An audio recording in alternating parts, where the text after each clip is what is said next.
Kalah. Kampret.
Oke, Detikers, itu dia beberapa sentimen pasar yang mempengaruhi pasar modal kita hari ini jelang akhir pekan. Apakah ada profit taking yang dilakukan dan menyebabkan IHSG jadi merah hari ini? Tapi kayaknya enggak ya. Hari ini kayaknya IHSG dibuka hijau juga nih, kayaknya cukup oke juga hari ini. Tapi untuk mengetahui lebih lengkapnya, narsum saya sudah datang. Edo kebetulan lagi ke toilet dulu, nggak apa-apa ya Detikers ya, sama saya aja dulu. Saya ya lumayan bisa lah, tipis-tipis bisa oke lah nanya-nanya narsum yang ini. Ya langsung aja kita panggilkan Mas Justin dari Detik Finance. Halo, Detikers semuanya. Halo, Mae. Karena Mas Justin ini kita import langsung gitu ya dari California. Yeah, I am. Jadi, I just landed this morning from LAX. Oh, LAX. Yes. Okay. Yes. So I think it's a bit rough. Yeah, I think we're going to talk in English just for this segment, okay? Yeah, sure. Okay. What do you think about IHSG today? Our stock market for today. Yeah. Did you mean IHSG is stock market? Yeah, stock market. No, I mean our audience, our viewers are Indonesian. All right. So they might be more understand if I say IHSG rather than I say see. market stock. I just forget. I just want to say I love you, everyone. Iya. Boleh gitu. kita kembali lagi ya. Iya. Berhubung saya tuh punya kakek berdarah Indonesia. Oke. Jadi saya sedikit tahu bahasa Indonesia. Jadi kamu dinaturalisasi kapan? Iya, naturalisasinya kapan? Pasportnya masih biru. Apa yang membuat kamu mau datang ke Indonesia di rumah atau di mempelajari kultur ekonomi ini darah nenek moyang kamu? Karena saya tahu di Belanda itu kan salah satu negara yang membangun ekonomi Indonesia sebelum Indonesia merdeka. Jadi saya curious gitu untuk ingin tahu juga gitu apa ya. yang sebenarnya sejarah yang dibikin sama Belanda sehingga Indonesia bisa kayak gini sekarang. Gitu. Apa sejarah yang sudah dibikin dibikin Belanda di Indonesia salah satunya? Korupsi. Tahu nggak kamu? Tahu nggak teman-teman semua? Kalau budaya korupsi di Indonesia itu juga salah satunya berasal dari VOC. Iya, betul VOC sekali. itu juga gagal akhirnya. VOC itu kan pernah jadi perusahaan terbesar di dunia ya. Di dunia, dan dia tuh dikasih kewenangan penuh gitu sama kerajaan Belanda ya. Betul. Untuk memonopoli perdagangan di seluruh dunia gitu ya. Dia punya monopoli, Daerah-daerah jadi jajahannya. daerah jajahannya tuh benar-benar punya power. Jadi dia mau beli sebanyak apapun it's okay gitu, nggak ada regulasinya ya. Betul, tapi karena mereka korup akhirnya bangkrut. lama-kelamaan runtuh lah itu akhirnya. Kalau VOC nggak bangkrut mungkin kita mungkin nggak sih? Nggak ya, karena kan kayaknya sih Martin Paes nggak perlu dinaturalisasi ya. katanya Martin Paes udah takut dilirik sama Belanda. Takut balik ke Belanda. Nggak boleh balik lagi kalau udah main di pertandingan FIFA tuh. Oh iya, kalau udah pakai nama satu negara, mewakili satu negara nggak boleh lagi. Ayo benar-benar. Nanti kita bahas itu yang soal yang lagi rame-rame dikritik sama mantan dubes. Apa yang mana? mana? Peter Gonta. Yang yang naturalisasi. Iya, betul. Ya. Emang boleh? Ya udah kita balik lagi ke IHSG ya. Nah ya, tadi kan udah lihat tuh beberapa Iya, sentimennya. iya. Oke, Justin, gimana kamu ngelihat pasar hari ini? Saya boleh nyontek nggak sih RTI-nya? Boleh.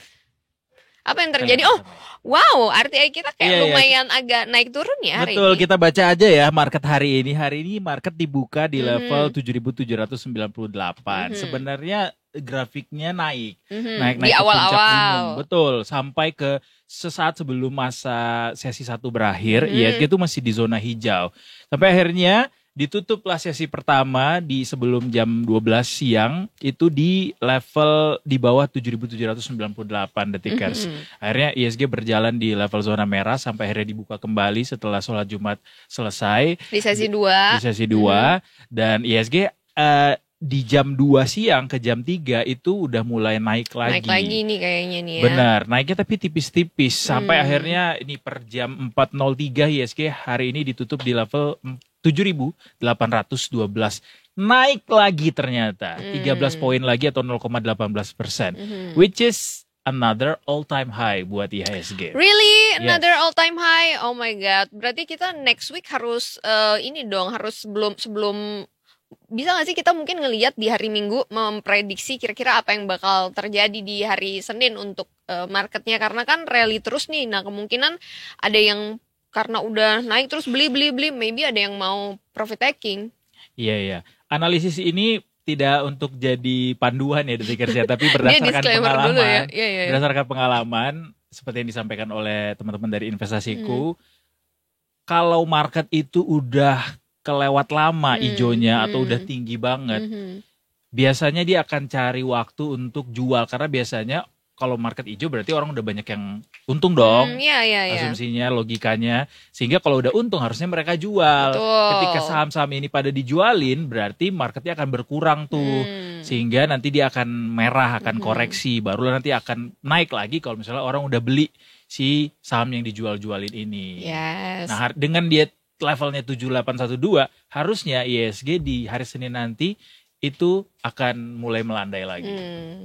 Mungkin gak sih market kita tuh juga dipengaruhi sama si konsernya Bruno Mars ini. Kan katanya konsernya Bruno Mars ini menggerakkan duit tuh lumayan gede gitu.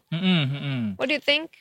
Kalau menggerakkan secara langsung sih enggak ya. Karena ya yang bawa Bruno Mars juga bukan perusahaan yang melantai langsung IPO. di pasar modal kan, sehingga tidak ada pengaruh langsungnya tuh ke sana. Tapi mungkin lebih ke menambah gairah ekonomi di Indonesia, bahwa ternyata misalnya nih konsernya membawa perputaran uang atau ekonomi yang lebih banyak, sehingga akhirnya membuktikan bahwa oh ternyata orang Indonesia daya belinya masih oke gitu, sehingga ini jadi patokan juga buat investor bahwa oh kondisi optimis, dalam negeri itu baik, masih ekonominya gitu, orang-orangnya masih pada kuat daya belinya, sehingga para investor asing itu berani buat naruh duitnya di Indonesia lewat saham-saham yang ada di pasar modal. I see. Tapi kalau Bapak Justin bisa ngelihat nggak sih Pak ini yang menopang perdagangan kita hijau gitu hari ini, bisa dijabarkan kepada kita, dielaborasi? Apa ya yang menopang ya? Kayaknya kita masih pakai acuan yang disampaikan oleh Mbak Sandra kemarin ya detikers, karena memang teknologi.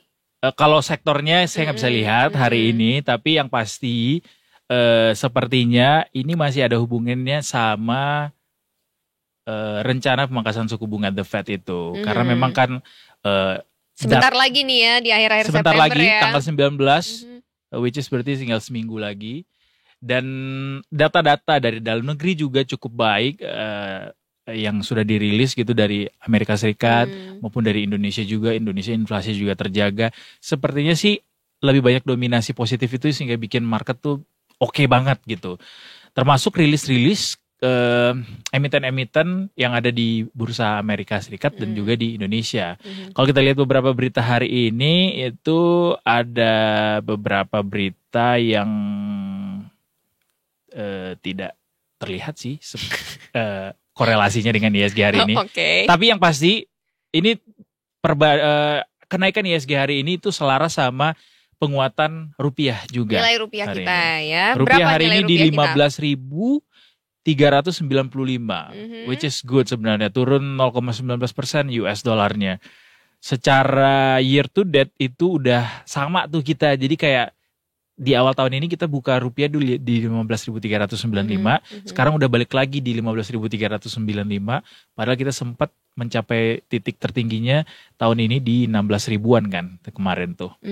Mudah-mudahan ya rupiah saat ini adalah titik fundamentalnya, jadi ya ini adalah positive side untuk ekonomi kita. Ini berjalan sejajar juga dengan harga emas ya, Do ya? Wes, iya benar. Kita coba cek harga emas di dalam negeri hari ini ya. Katanya harga emas cetak rekor The Tickers di hari Kamis kemarin ya, di penutupan perdagangan kemarin gitu. Katanya pecah rekor sejarah baru nih penutupan perdagangan di Kamis itu melesat naik 1,8% ke harga 2.556,86 per ons US dollar tuh. Betul. Dan memang kalau kita lihat harga emas di dalam negeri itu kan tadi yang di harga emas dunia ya. Kalau yang di dalam negeri kita lihat harga emas Antam, harganya juga naik cukup tinggi, melonjak cukup tinggi hari ini di angka 1.429.000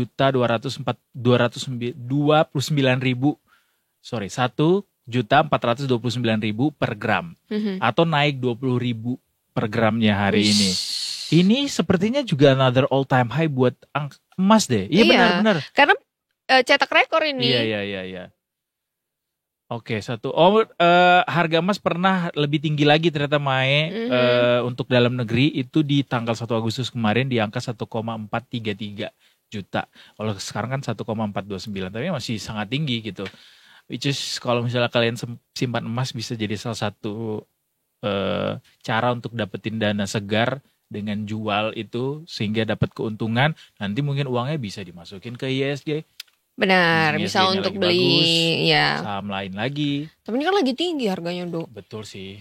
Ada yang bisa lagi murah ya? Bisa ngeliat nggak ada yang kira-kira yang harganya lagi ini, karena kan banyak yang lagi naik-naik. Tapi bahaya gak sih? Maksudnya itu jadi satu indikasi gak sih kalau kita mau beli, yang lain pada naik, dia doang nih yang harganya mungkin steady atau bahkan di bawah gitu. Jadi dia ntar susah naik juga dong. Iya, kenaikan harga saham tidak semata-mata tergantung terhadap apa yang terjadi di dunia saja sih. Kadang-kadang juga misalnya dunia tuh lagi gonjang-ganjing, tapi kok dia harganya bisa bagus gitu misalnya.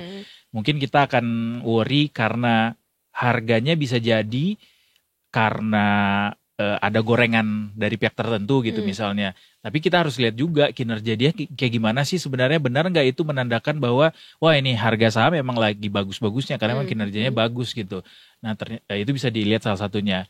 Tapi ketika Maya tadi nanya apa sih, ada nggak sih yang bagus hari ini, misalnya yang harga bagus itu artinya yang mungkin menarik dilirik karena harganya lagi murah gitu ya. Kalau yang lagi murah, gue nggak tahu ini murah apa enggak, tapi kita lihat misalnya sektor perbankan ya. Sama yang lagi hijau semua kan. Betul. Sektor perbankan misalnya yang sering kali disebut sama teman-teman dari investasiku bahwa ini adalah yang menarik karena secara jangka panjang dia naik terus harganya. BCA hari ini turunnya juga cukup dalam 0,48% atau 50 poin, tapi masih mahal sih harganya 10.425 per lembar sahamnya. Kalau year to date itu dia udah jauh dari awal tahun. Kalau misalnya Mae beli di angka 9.000 nih awal tahun dia, hari ini udah 10.475. Dia naik 10,9%. Jadi kalau uangnya kemarin diinvest 10 juta di BCA di awal tahun, per hari ini uang kita nilainya udah naik 10,9%. Is it a good deal for you? Ya kalau uangnya nggak diapa-apain, nggak diputer-puterin, ya udah ditaruh aja. Tentu ini lebih baik iyalah. ya. Betul. Maksudnya ibaratnya nih nggak, tanda kutip nggak effort apa-apa gitu kan, tinggal nunggu aja nih kayak gimana dinamikanya yang mempengaruhi, right? Why don't you start? Saja Edo. Terus dia bilang gini, nggak tahu aja lu, gue udah beli 50 lot saham BRI, 50 lot BCA, 50 lot Mandiri. Amin. Makanya tadi gue udah chat Siva tadi. Siva, gue minta bukti dong pembayarannya. Kok yang ini belum, kok baru segini? Gue mau beli saham nih. Asik. Bisa aja modusnya. Itu BCA ya. Coba kita lihat saham perbankan ya, biar encourage juga teman-teman. Teman-teman nih katanya, soalnya kita kan udah berbusa-busa ya mulutnya di sini ngomong ya, tapi katanya masih belum terlalu berani untuk masuk ke pasar modal gitu. Mungkin ini juga kali yang mempengaruhi. gue berapa ya naruh duit ya, kalau cuman katakanlah nih misalnya kalau cuman beli 1 atau 2 gak berasa ntar ke depannya, apa ngumpulin duit dulu ya buat tanda kutip modal nih, buat biar sekalian nyimpan, ibaratnya nyimpan dalam beberapa waktu lagi bisa diserok tuh keuntungannya gitu kan. Maybe, I don't know. Oke, itu mungkin bisa jadi salah satu acuan karena memang belum pernah nyoba kan. Tapi harusnya pendekatannya nggak kayak gitu sih. Pendekatannya adalah now or never. Jadi kayak kalau lo nunggu-nunggu nanti bisa jadi harga sahamnya malah jadi lebih mahal gitu. Jadi mendingan start sekarang kayak BCA tadi misalnya harganya 9.000, itu waktu awal tahun mungkin kita mikirnya kayak mahal nih masih nih, turun lagi bisa kali. Ternyata harganya justru naik. Sekarang udah 10.900-an. Kayak gitu. Jadi ya betul. Nah itu yang dia terbaik tadi adalah sekarang. Benar, itu dia yang gue bilang tadi. Jadi kita taruh, kita nunggu aja nih dinamikanya bakalan ada apa. Kalau misalnya memang bagus dan saham yang kita pilih juga saham yang secure gitu kan. Betul. Itu bisa jadi stabil perusahaannya. Stabil gitu. Jadi itu bisa jadi keuntungan di beberapa bulan ke depan atau mungkin beberapa tahun ke depan, tergantung tujuan investasinya apa. Mau kapan ditariknya, apakah 3 tahun lagi buat biaya nikahan, apakah